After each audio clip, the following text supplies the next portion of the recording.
And after nearly 200 years of ineffectual or larcenous leaders, and after close to a century under the heel of the U.S. military or U.S.-backed dictators, the Haitians democratically elected by 75% of the electorate ex-priest Jean-Bertrand Aristide. But Aristide had big ideas about doing things for the people. He resisted the IMF's austerity demands, and he wanted to raise the minimum wage to $3 a day. He also made so bold as to demand that France repay to Haiti the reparations which it had extorted from them. Now, this kind of attitude was a no-no. As the owner of one of the sweatshops put it, Aristides was not a business-friendly government. George H.W. Bush's government, through the CIA, backed the first coup that removed Aristide from power. Aristide was taken to asylum in the U.S. Then Bill Clinton reinstated Aristide to power, but only after making him promise to be a good little puppet and agree to market reforms. Clinton also instigated an economic embargo against Haiti, later used most viciously by George W. Bush. Unfortunately for Aristide, he did not play ball quite as the U.S. required of him. Again, this time under George W. Bush, CIA-funded revolutionaries sought to overthrow him. Aristide found himself awakened by armed U.S. agents in his palace in the middle of the night, and in his pajamas, if I remember correctly.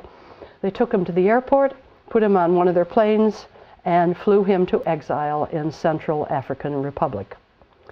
The U.S. claims that this was done to save him from rebels ready to kill him. Aristide says he was kidnapped. Within hours of Aristide's removal from the country, the CIA's paid goons were in the streets slaughtering Aristide's supporters. René Préval, a more docile and manageable president, was then elected and still reigns. At least he did until the earthquake and the arrival, yet again, of U.S. troops. On and off over the last couple of decades, both U.S. troops and UN peacekeepers have occupied Haiti.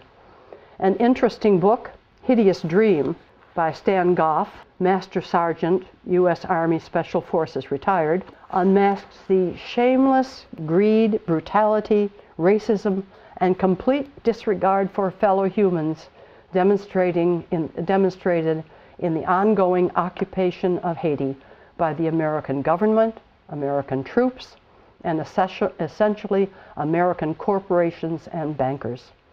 Books by and about double Medal of Honor winner Major General Smedley Butler in regard to the rape of the Caribbean, Central and South American countries, and the Philippines that he took part in during his active years in the military will also lift the clouds from the eyes of those who decide to, perhaps for the first time, see clearly. Besides commenting that he had made Haiti safe for the boys at National City Bank, he also said, "I spent 33 years in the Marines, most of my time being a high-class muscle man for big business, for Wall Street and the bankers. I was a racketeer for capitalism," unquote. And so now, in January of 2010, Haiti is once again prostrate at the feet of the U.S. and its military rushing in, supposedly, to give humanitarian aid, which unfortunately can't really be gotten to the people because of the deplorable lack of decent roads. How stupid of these Haitians not to have decent roads. And even if the rescuers could get the supplies to the people, they couldn't distribute them because these desperate and poverty-stricken people might riot. Everyone knows how prone these Haitians are to riot.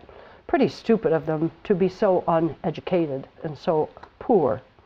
So many things must be done slowly, carefully, else some of these aid givers might get hurt.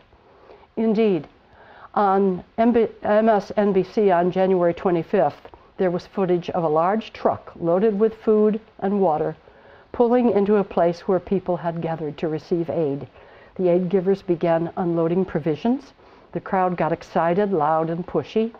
Unbelievably, the head aid giver ordered that the provisions already unloaded be loaded back onto the truck, and they then drove away, leaving hundreds of desperate people in shock, screaming in anger and frustration.